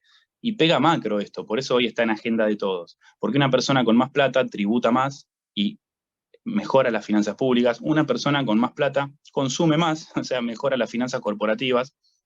Una persona con menos plata tributa menos, obviamente consume menos. El ingreso de la persona es directamente proporcional a su gasto. Por eso impacta de lleno, porque son personas que están en el ecosistema económico de cualquier país, de cualquier economía. Fíjense la importancia de las finanzas personales, que hoy, por ejemplo, cada banco central seguramente tiene su política. Yo les pongo la del Banco Central de la República Argentina. esta es la página oficial del Banco Central, ¿no? Donde se publica el REM, que son las expectativas de mercado, la política monetaria, la parte más dura del sistema financiero está acá. Y aún así hay espacio para poner programas de ahorro, por ejemplo, cómo ahorrar en 5 pasos, programa Aprendiendo a Ahorrar, después tiene enlaces relacionados, cuentas de ahorro para menores de 18 años. El sistema financiero está trabajando mucho en mejorar las finanzas personales, porque se está dando cuenta que el mal manejo, el alto grado de influencia en los gastos, que no son de primera necesidad, cada vez generan más personas empobrecidas y de una clase media, no necesariamente estamos hablando de la línea de pobreza que se necesita del ingreso mínimo vital y móvil. Estamos hablando de gente que gana bien, pero que se administra mal. Acá aparece el presupuesto y lo dejé para lo último porque es la cuarta arista clave, ¿no? Y acá hablo de ingresos, gastos y pongo el factor tiempo, ¿no? Porque el presupuesto, en definitiva, es algo que uno hace temporal, y es la planeación de esos ingresos y esos egresos en un tiempo determinado, ¿no? ¿Cuál es el fin? Evaluar y gestionar. Acá se tienen que hacer constantemente ustedes preguntas cada vez que gastan, cada vez que ganan plata, cada vez que hagan lo que hagan en materia financiera es ¿qué porcentaje de mis ingresos representan mis gastos, por ejemplo? ¿Qué porcentaje de mis ingresos destino al ahorro? Si mi ingreso baja o si mi ingreso termina, ¿cómo cubriría mis gastos hoy?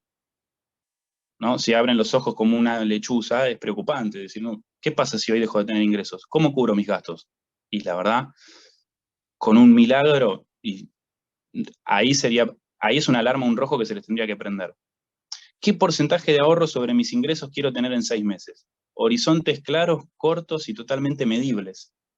Porque si no, la realidad se les va a hacer muy complicado. Ustedes tienen que trabajar sobre el presupuesto y los invito de ahora en más, al que no lo tenga, un simple Excel y empiecen a registrar, por ejemplo, el salario, el ingreso mensual, lo que le destinan al ahorro, en qué meses, por ejemplo, van a tener gastos excepcionales, en qué meses van a tener gastos totalmente de alto impacto, en qué meses van a tener gastos de bajo impacto, cuáles son los gastos obligatorios. O sea, van a ver que una vez que empiezan el Excel, después es como un monstruo y tiene como 25.000 solapas y tampoco se mientan a ustedes mismos y empiecen, bueno, no, acá lo toco, lo modifico. Es fundamental hacer un presupuesto y después ir anotando el real, ¿no? Porque también van a tener los distintos gaps. Si yo tengo un 10 de presupuesto y 11 de real y el gap es +1, es buenísimo, felicitaciones. No puede pasar que el 10 era muy poco ambicioso, ¿no? Si ustedes tenían la capacidad de ahorrar 20 y lo saben, y ponen de presupuesto 10 y después ahorran 11, y el ejercicio acá es no mentirse a uno mismo, ¿no? Es ser lo más ambicioso posible, coherentemente, sin vivir en un lamento. Obviamente, déjense el espacio para el ocio, déjense el espacio para disfrutar, pero el presupuesto es clave en la vida de una persona. El presupuesto financiero es clave en finanzas personales, ¿no? Acá, más o menos, para ir terminándoles, algunas consideraciones finales, ¿no?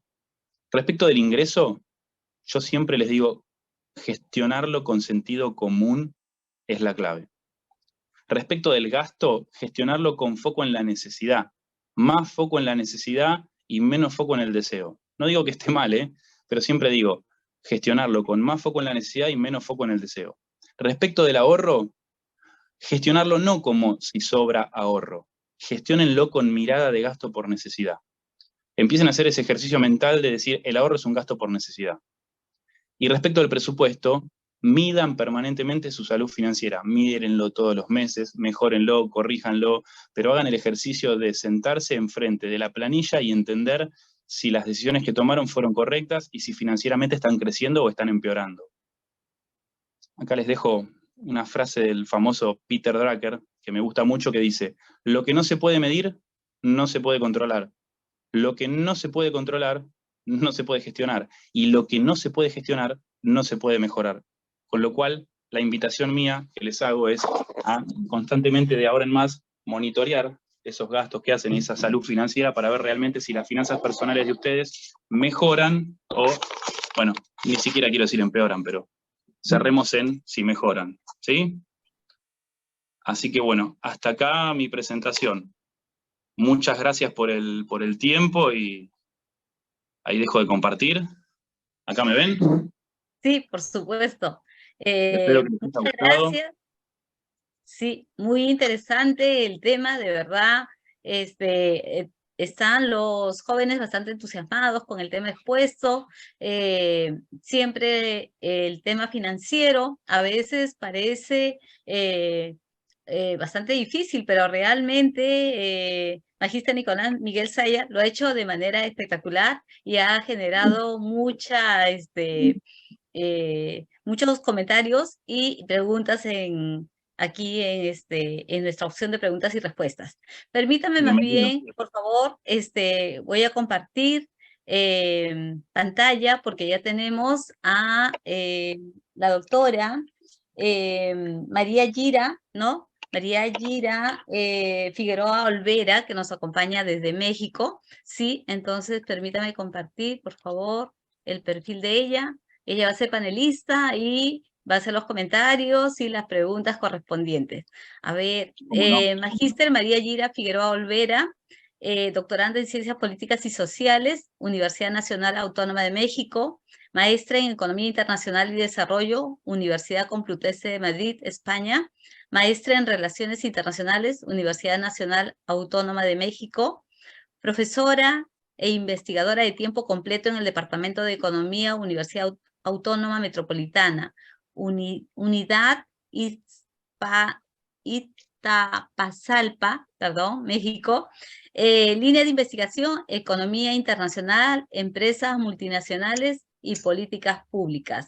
Representante del rector de la Universidad Autónoma Metropolitana en la Comisión Técnica Consultiva de la Licenciatura Economía de la Secretaría de Educación Pública.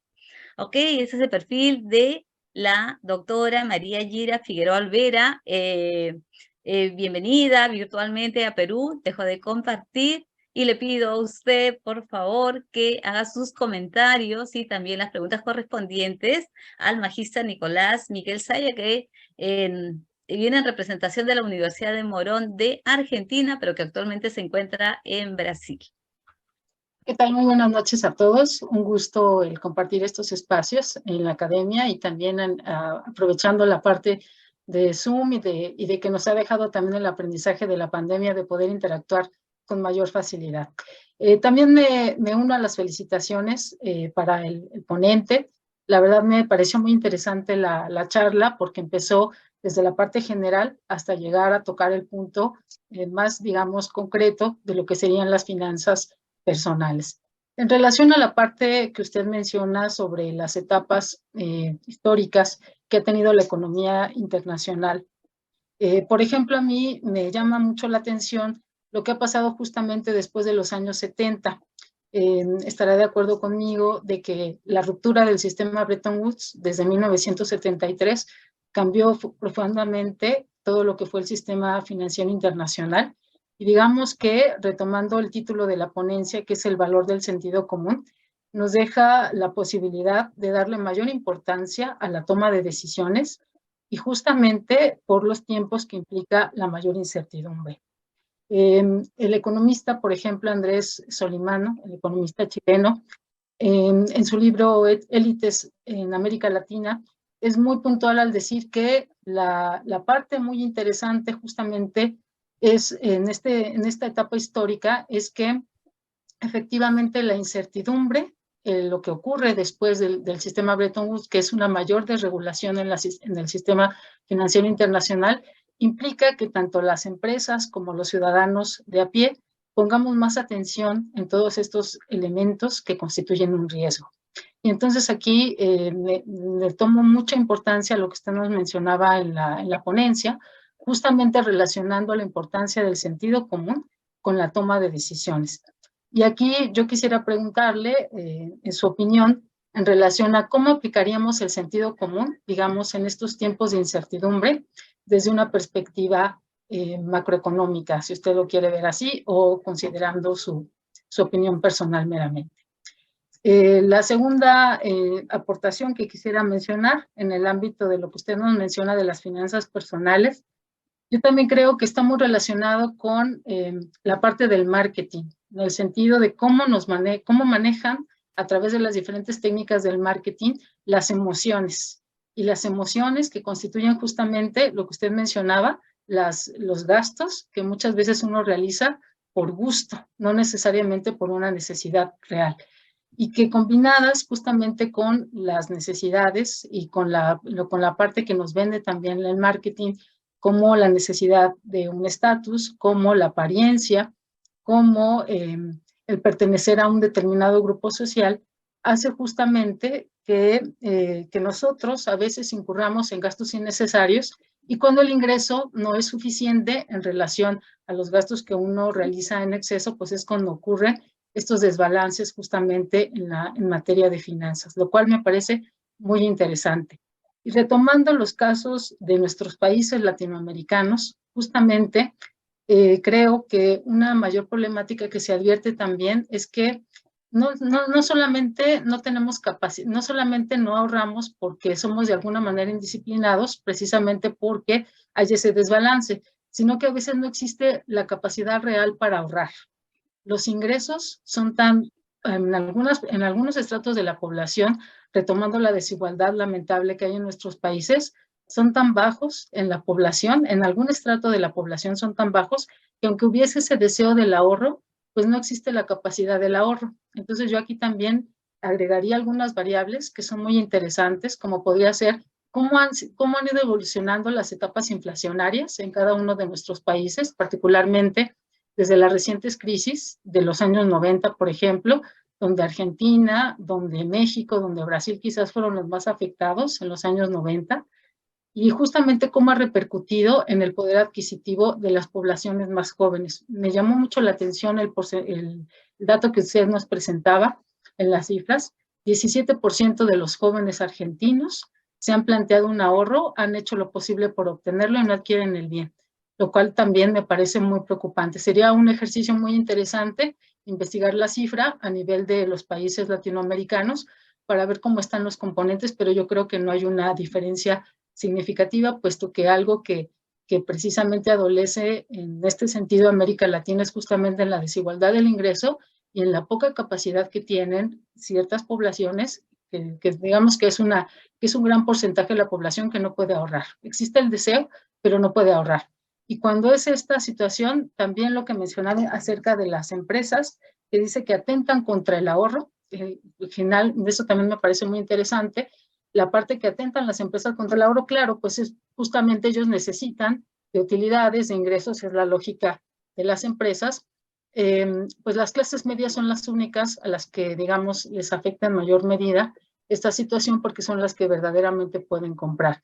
Y no sé, en el caso de Argentina desconozco la situación, pero por ejemplo en el caso de México, muchas empresas que se habían, digamos, enfocado a lo que es el mercado de alto consumo, es decir, las personas de clase alta, cuando este mercado prácticamente se les va de las manos con la crisis o cuando miran hacia otros países para comprar, miran hacia una clase media baja y les ofrecen créditos al consumo que aparentemente resultan muy atractivos, pero que a la larga pues repercuten inmediatamente en su economía personal.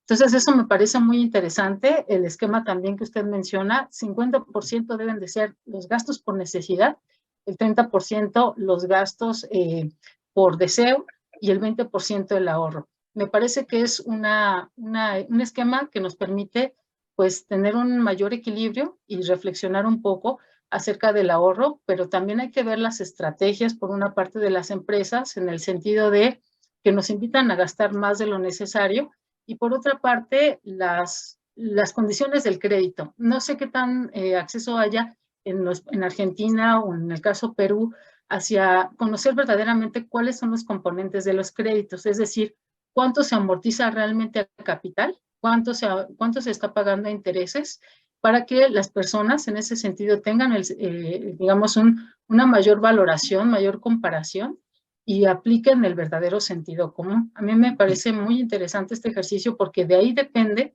precisamente que uno pueda aplicar el sentido común tomando decisiones a partir de información comparada. Si no es posible acceder a información comparada con este tipo de tablas o este tipo de componentes del crédito, pues las personas generalmente caen a través de la venta, a través de las estrategias de marketing y las finanzas personales pues están en riesgo. Eso serían a grandes rasgos mis comentarios. Muchas gracias. Muy bueno. Sí, le cedo la palabra. Magíster Nicolás.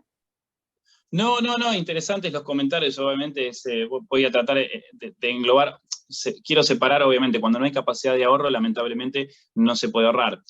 acá lo quiero dividir en dos. El público al que uno enfoca cuando habla de finanzas personales es aquel que sí tiene la capacidad de ahorro. Obviamente, un nivel socioeconómico muy alto, prácticamente las finanzas personales no las tiene que hacer tan finito porque es menos escaso su recurso del dinero. Esto está siempre, cuando uno habla de ahorro, se habla de la clase media. Obviamente las personas que están por debajo de los mínimos salarios vitales y móviles ya son políticas de Estado, ¿no? Más que de formación académica. La persona que no tiene para ahorrar y no tiene para cubrir sus necesidades básicas ya está en otra situación de muchísima más vulnerabilidad, con lo cual es muy difícil. O sea, creo que obviamente el rol del Estado es llevarla a un plano superior como para que el día de mañana pueda pensar en sus finanzas personales. Es muy difícil pensar con necesidades básicas insatisfechas. Obviamente las necesidades básicas, una vez cubiertas y entrando en un público clase media, que es un poco el que mueve, es el motor de cada economía, así como las personas jurídicas pymes son los motores, no las grandes empresas, las pequeñas empresas son los motores de las economías en función de la personería. La clase media es la que mueve la mayor cantidad de economía, porque obviamente la pirámide, si vamos a una pirámide poblacional de nivel socioeconómico, un porcentaje muy chico es rico, un porcentaje bastante grande es pobre, y el porcentaje del medio es la clase media, y es en definitiva la que termina siendo el segmento de todas las marcas, el público más objetivo, el más jugoso. Mi consejo respecto de cómo manejar el sentido común en lo que es la macro, obviamente es entender siempre el contexto, no tomar decisiones sin entender. Hoy la macro en los países como Latinoamérica se mueve constantemente, con lo cual es muy difícil tomar decisiones en el largo plazo. Entiendo que cuando decían cómo tomar decisiones sobre la macro, se refería al contexto de país o al contexto hoy que estamos atravesando. Yo particularmente siempre digo, cuando hay escenarios así con una macro que se mueve tanto, un piso tan movedizo, apuesto siempre a no a tomar decisiones con un alto grado de agresividad en lo que es materia de ahorro, materia de inversión. Trataría de ser siempre lo más conservador, y fíjense que cuando la macro se mueve mucho, el consumo se frena. O sea, la misma inercia de la gente hace a la gente no gasta cuando hay crisis. Cuando la macro, cuando la macro se mueve constantemente, está siempre en Latinoamérica lamentablemente asociado a una crisis. Y es cuando la gente se contrae, el consumo es cuando más se contrae. Es cuando ahí las finanzas personales más se autorregulan. La preocupación es cuando la crisis no es tan latente y cuando la gente tiene plata en el bolsillo. Ese es el foco, digamos, por lo menos de la ponencia, y entiendo del mensaje de lo que es la buena administración de las finanzas personales. Cuando uno tiene el recurso, ¿cómo administrarlo? Porque el 17% no es de gente que no podía ahorrar. Eso es lo preocupante. No habla de personas en situación de vulnerabilidad, producto de la macro, producto del desplazamiento de las inflaciones. Habla de gente que sí podía ahorrar, pero no alcanza el objetivo. Y en ningún momento dice que no lo alcanza porque en algún momento se quedó sin el ingreso. Si pueden ahorrar pero no lo alcanzan, es por una mala administración. O sea, eso habla mucho de la educación financiera que hay que hacer. Eso estoy convencido. Ok, muchas gracias, doctora María Gira. De repente, 2 minutos para la réplica, si gusta. Sí, claro. Me parece muy interesante también, efectivamente, la parte del ahorro personal repercute justamente en la disciplina que uno necesita como persona, justamente para evaluar cuáles son los verdaderos ingresos que tiene nuestra economía personal, y de esos, cómo vamos a distribuir, como usted mencionaba, los costos variables, los costos fijos, los costos por imprevistos o las situaciones que se presentan de manera fortuita, y de esta manera cómo podemos enfrentar esas situaciones. La parte que también menciona en el sentido personal, sobre el sentido común, la coherencia me parece también un tema interesante, en el sentido de ¿para qué queremos ahorrar? Fijar un objetivo, como usted menciona, en el largo plazo, y en este objetivo de vida, hacia dónde queremos llegar o cuál sería digamos, nuestra prioridad entre los ingresos que tenemos, y también considerando hacia dónde los podemos hacer mucho más, digamos, útiles, ¿no? Por ejemplo, el valor, me viene a la mente lo que usted también nos ponía en cuenta, lo que era un gasto y lo que era una inversión. Y ahí entender, por ejemplo, si adquirimos una propiedad, ¿qué valor podría tener en el futuro? Quizás en ese momento los bienes raíces son sin duda a nivel de las economías una de las mejores inversiones, porque siempre se van a estar aumentando sus precios, ¿no? Van a aumentar los precios de los bienes que adquirimos a través de este tipo de situación de los inmuebles. Pero ¿qué pasa, por ejemplo, con los autos? Generalmente se devalúan. Entonces ahí tenemos que decidir hacia dónde le vamos a apostar, ¿no? Si tenemos el ingreso para tomar una decisión más acertada sobre hacia dónde quiere ir el valor futuro de lo que adquiramos. También. Muchísimas gracias, doctora María Yira Figueroa Olvera. Muchas gracias, magíster Nicolás Miguel Saya. Y permítanme, por favor, invitar al doctor Víctor Hugo Fernández Bedoya para que en representación de la Escuela de Administración Los Olivos de Perú pueda hacer entrega del certificado correspondiente. Gracias, sí, con mucho gusto. Quinto Congreso Internacional Trending Topics of Management, Administración, Campus Los Olivos.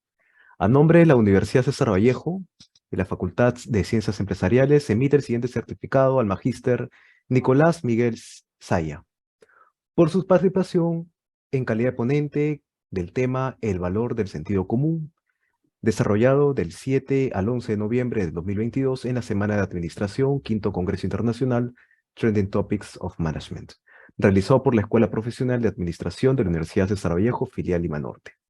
Firmado en Lima, Perú, 7 de noviembre del año 2022. Lleva las firmas del doctor Dante Chávez Abanto, decano de nuestra Facultad de Ciencias Empresariales, y la doctora Iris Caterín González Figueroa, directora de la Escuela Profesional de Administración. Ok, muchas gracias, doctor Víctor Hugo Fernández Bedoya, y pido por favor al magíster Nicolás Miguel Saya, a la doctora María Yira Figueroa Olvera, para que nos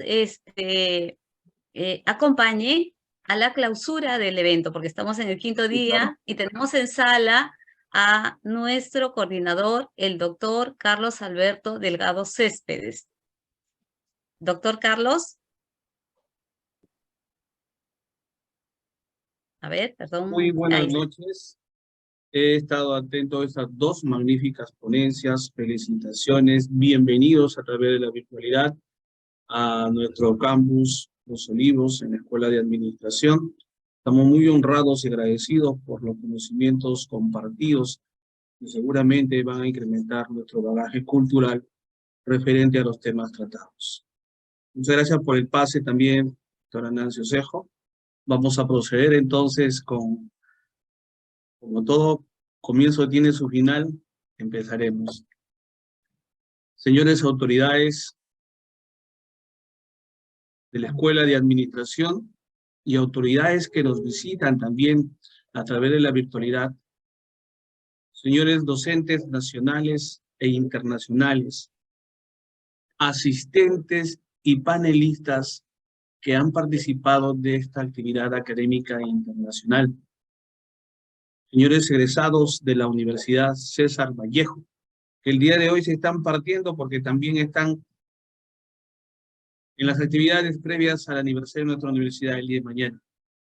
Señores estudiantes participantes nacionales e internacionales, quienes estuvieron en este quinto Congreso Semana del Administrador, Trending Topic on Management. Señores, el día de hoy, viernes 11 de noviembre, fecha que de manera providencial también coincide con la víspera del aniversario número 31, o sea, 31 años de creación de nuestra querida Universidad César Vallejo. Me honro en dirigirme a ustedes, dignas autoridades y público presente, para hacer un breve resumen de nuestro quinto Congreso Internacional Trending Topics of Management. Fíjense, en esta oportunidad hemos tenido más de 20 ponencias con profesionales de primerísimo nivel y que destacan en el quehacer de la administración y en la comunidad académica, desarrollados en esta jornada maratónica a lo largo de 5 días que se iniciaron el lunes 7 de noviembre y que hoy día finalizan. Participaron ponentes de 7 países: Argentina, Brasil, Chile, Colombia, México y, por supuesto, nosotros los anfitriones Perú. En esta oportunidad hemos alcanzado el récord de participación de 8.734 participantes, entre nacionales e internacionales, con un total de 32 horas que ha desarrollado en este congreso. Estimados amigos, este congreso también ha servido para consolidar las alianzas estratégicas con universidades amigas y hermanas en el quehacer académico, a quienes agradecemos su apoyo y colaboración, y que ha servido para dar realce a este evento académico que año a año se posiciona como el más esperado en nuestra querida Escuela de Administración. Expreso mis más sinceras felicitaciones y absoluta complacencia a todo el equipo de nuestra querida Escuela de Administración Lima Norte, a nuestro gladiador y todo su equipazo, por la impecable organización de este magnífico evento académico que año a año, como repito, se esfuerza por superar sus propias marcas. A todo el equipo humano que ha trabajado para el logro de los objetivos planteados para este fin. Es muy gratificante el disfrute luego del esfuerzo. Seguramente el próximo año tendremos más novedades en el 6º Congreso. Finalmente, agradezco al Divino Hacedor por guiar el esfuerzo de todo el equipo encargado de la organización de este evento académico. Agradezco a nuestras autoridades del campus en la persona del doctor José Luis Castañola Sánchez, nuestro director general, por la constante motivación y apoyo que nos brinda la escuela, a nuestro decano, a nuestras autoridades de la escuela, a nuestros coordinadores, por el apoyo con la difusión y promoción para promover la participación tanto de los docentes y estudiantes de los diferentes campus para el logro de los objetivos de este evento, con los resultados que hoy día orgullosamente presentamos. Muchas gracias de corazón. Dicho esto, declaramos clausurado el 5º Congreso Semana del Administrador, 5º Congreso Internacional Semana del Administrador, Trending Topic of Management. Muchísimas gracias. Muchísimas gracias a usted, doctor. Nos despedimos entonces de nuestros ponentes, panelistas y público en general. Muy buenas noches. Muy buenas noches a todos. Buenas Muchas noches. gracias. Gracias, un placer haber estado. Muchas gracias. Muchas gracias a todos. Muchísimas gracias.